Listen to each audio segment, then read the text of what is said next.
Communication. Alors déjà, ce mot, qu'est-ce que ça évoque pour vous comme ça? Quand vous pensez communication, automatiquement, qu'est-ce qui vient? Échange, compréhension, oui. Relation, oui. Partage, l'écoute, oui. Quoi d'autre? La posture, oui. L'oralité, tout à fait. Toute la partie verbale et non verbale, qui, on va le voir, impacte beaucoup. Alors, si on revient un peu à l'origine du mot communiquer, qu'est-ce qu'on trouve? Commun, communion, communauté, mise en commun, comme, qui veut dire avec en fait. Et en fait, on va dire que grosso modo, tout ce que vous évoquez, on va le retrouver évidemment dans la communication, c'est vraiment cet art d'être en relation. Alors pourquoi ça nous intéresse tant?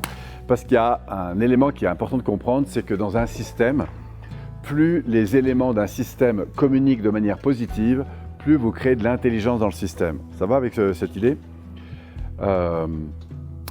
Vos cellules fonctionnent comme ça.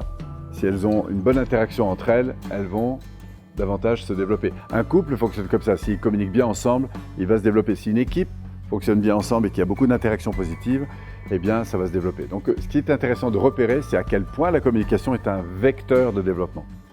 OK? Alors, dans cette communication, on a plusieurs niveaux. Le premier, on l'appelle le niveau conscient. J'en ai déjà parlé.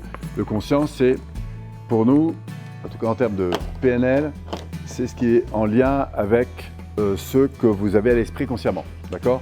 En gros, c'est 4, 5, plus ou moins 3, 4 informations simultanément. Ça marche? Vous pouvez être un expert en matière de communication, mais vous aurez toujours 3, 4, 5, 7 peut-être éléments que vous pourrez saisir consciemment, simultanément. D'accord?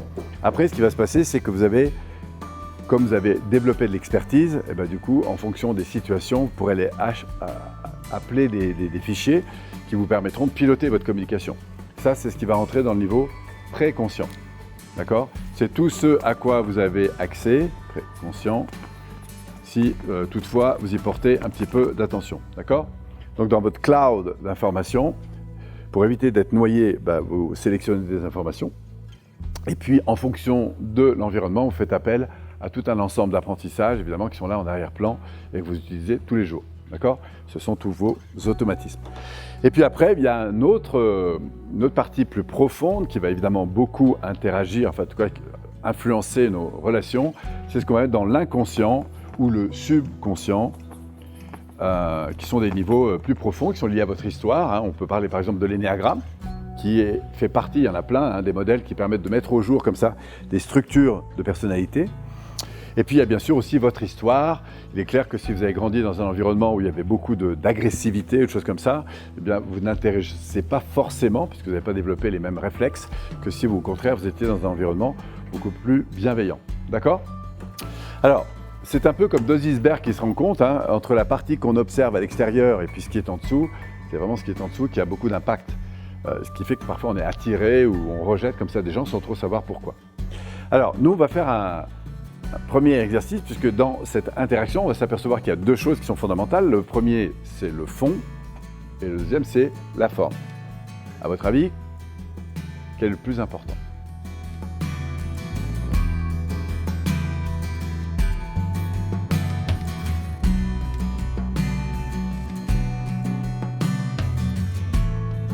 Que ce soit d'échanger des émotions, d'échanger des informations ou d'échanger des choses qu'on a apprises dans notre vie, d'accord? Au fond, si je discute par exemple avec Lionel, l'idée c'est de comprendre ce qu'il veut me dire ou moi lui faire passer l'information que j'ai envie. Ça c'est le fond. Sauf que pour que ça fonctionne bien, parfois on a besoin de forme.